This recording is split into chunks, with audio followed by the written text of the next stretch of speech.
attending a Halloween party at my former best friend Nick's house, who died of a heroin overdose in 2013.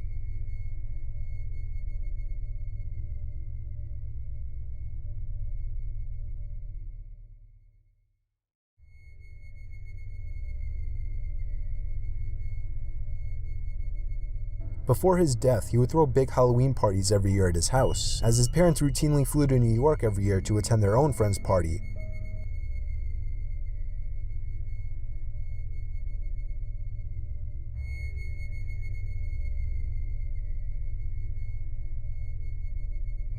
He was always a big Halloween freak, so the whole house was littered with truly horrifying props that we all knew Nick spent way too much money on.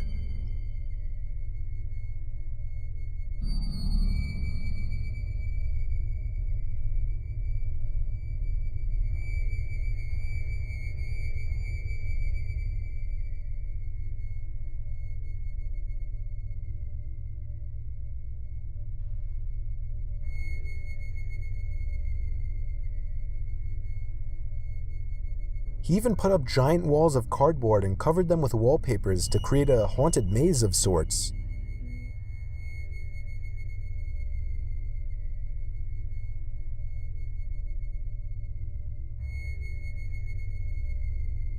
I want to keep this story PG-13 rated, so I'll skip the weed, beer, LSD, and sex and get right to the part where things got bad.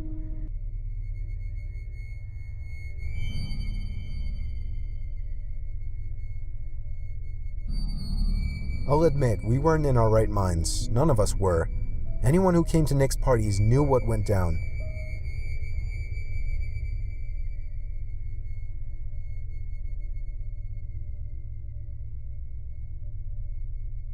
Me, Nick, and a few other guys, Vinny G, Joey, and Q, were upstairs in Nick's room smoking a bong when we heard two steady, loud bangs come from downstairs.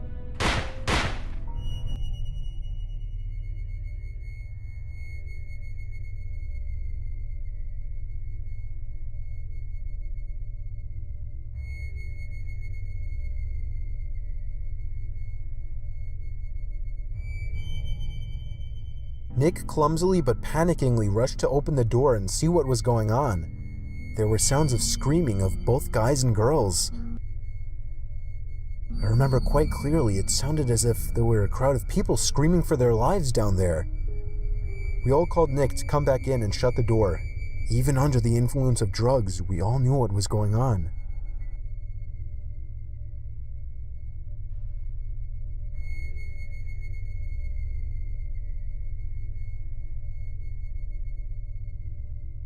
Nick ran back inside and shut the door quickly but also quietly, locking it behind him.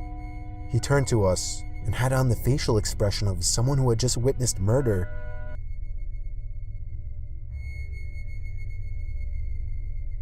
"What did you see? What's going on?" we all shouted at him. He told us to hide before anything else. We all knew why. From that point on, we didn't ask questions. Nick hid the lights and hid in the closet with Joey, while I hid under the bed with Q, and Vinny G hid in the storage box.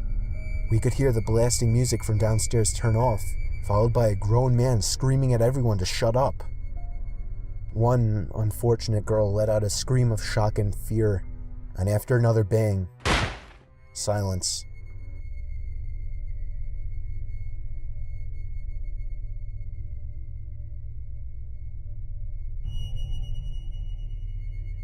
The man started shouting at everyone again, but personally I couldn't hear it too well, and I certainly as hell wouldn't remember exactly what he was shouting.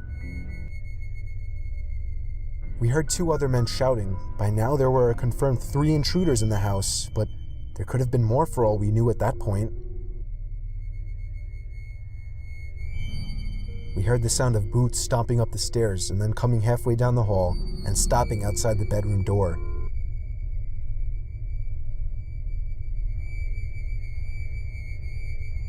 The intruder on the other side of the door tried the doorknob, but when he realized it was locked, he started ramming into the door with most likely his shoulder.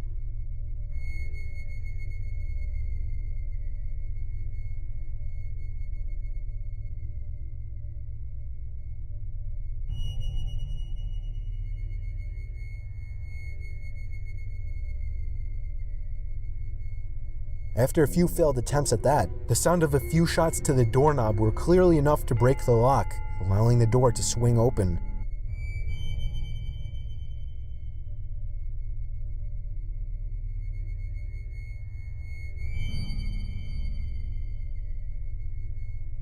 We heard cries from downstairs after the shots to the doorknob, followed by a silencing gunshot.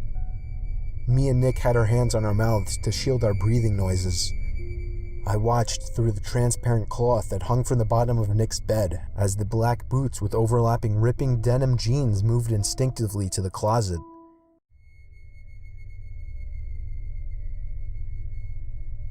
He opened the door. I could hear Nick begging for the intruder not to kill him, offering a generous amount of money if they would leave.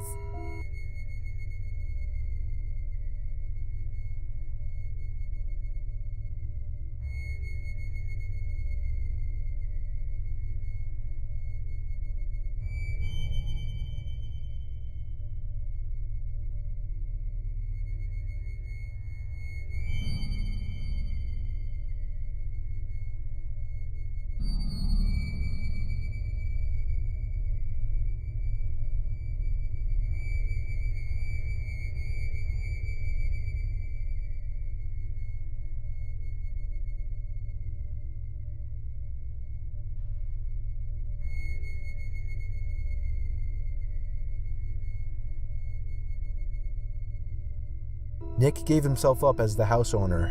That's when the intruder ordered him downstairs. The rest of us stayed put. Apparently Joey hadn't been caught with Nick. We stayed under the bed, shaking and afraid. There was near silence from downstairs, other than Nick talking with the intruders, but whatever they were saying was much too low for us to hear.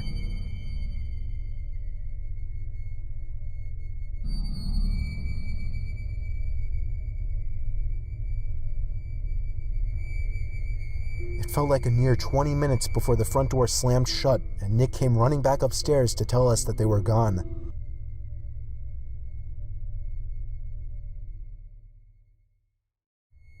I think the most horrifying moment of my life was when I stepped downstairs back into the living room and saw the two dead bodies laying lifelessly on the ground, holes in their heads spewing out blood.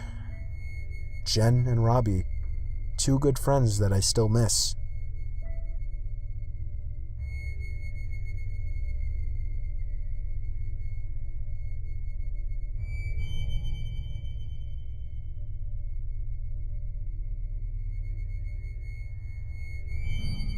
I'll spare you the details of what happened when the police arrived, but despite the fact that the house smelled like a marijuana greenhouse, the police were more interested in finding out who the masked men were that killed two innocent college students.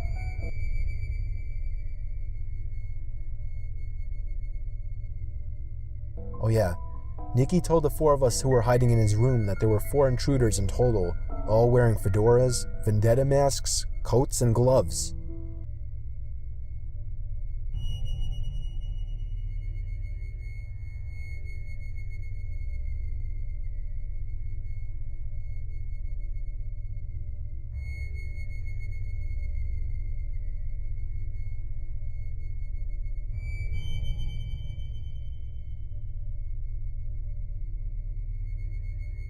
They demanded $100,000 in cash, and when Nick could not provide it, they demanded he fill their empty sack with his most valued possessions.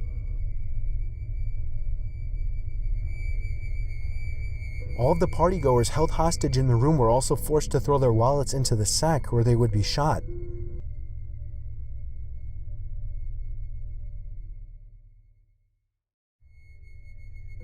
After the incident, Nick became depressed.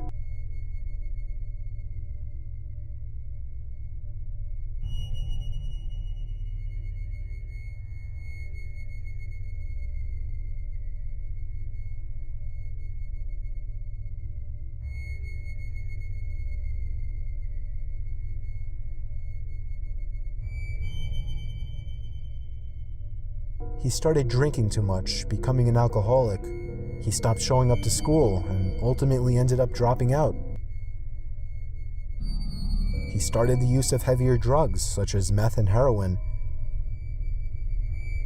I had one good talk with him since the incident, and he was more real during this talk than he had ever been.